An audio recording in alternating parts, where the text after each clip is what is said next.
Hello বন্ধুরা, আজকে আমরা আনবক্সিং করব মিভি duopods f30।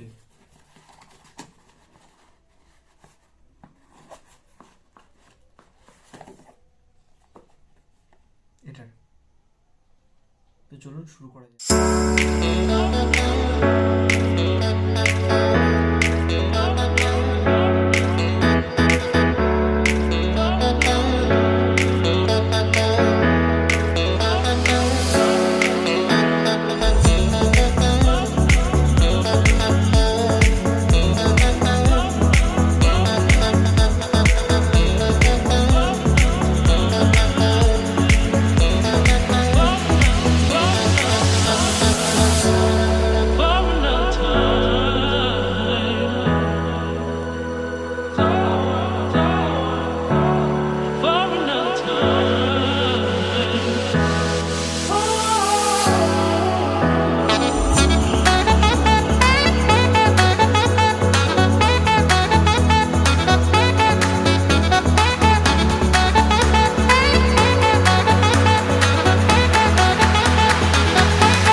তো বন্ধুরা, আমরা প্রথমত দুটি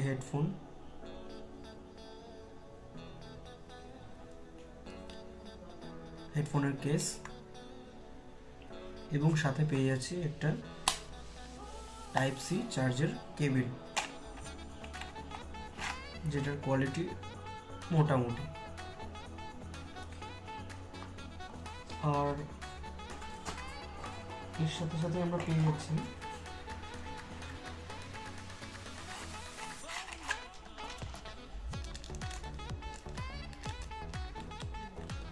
কিছু,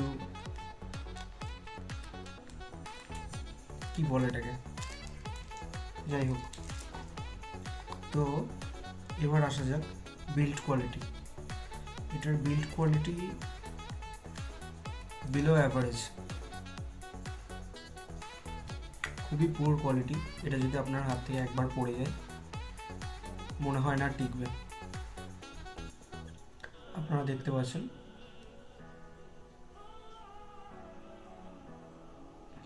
এটা বলছে ব্যাটারি ব্যাকআপ 42 ঘন্টা ব্যাটারি ব্যাকআপ দেবে, কিন্তু এটা অ্যাকচুয়ালি 42 ঘন্টা আপনার যদি স্ট্যান্ড বাই মোডে থাকে তবে 42 ঘন্টা আপনি পাবেন। যদি আপনি এটাকে কানে দিয়ে সচরাচর আমরা যেটা করি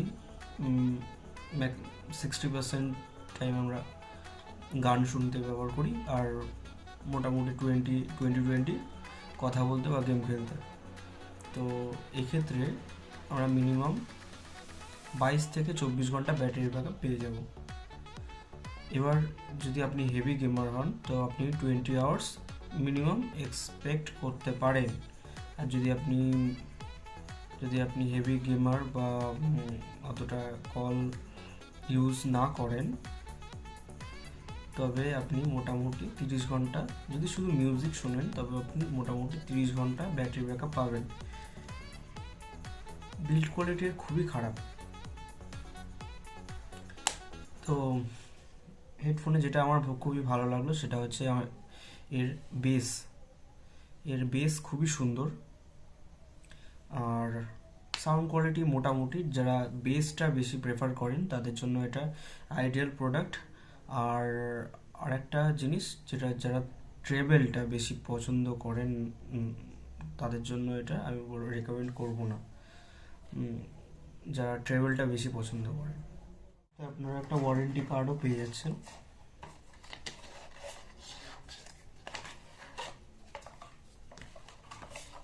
এই হচ্ছে এর ওয়ারেন্টি কার্ড।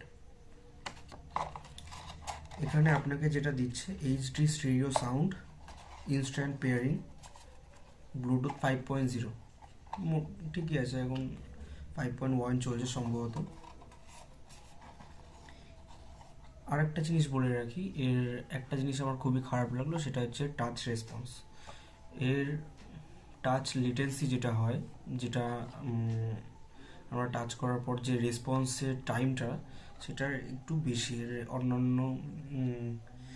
অন্যান্য এয়ারপডসের থেকে একটু বেশি। আর একটা জিনিস ভালো, যেটা যেটা যেটা এটার ভালো একটা দিক, সেটা হচ্ছে এটা ফাস্ট চার্জিং সাপোর্ট করে।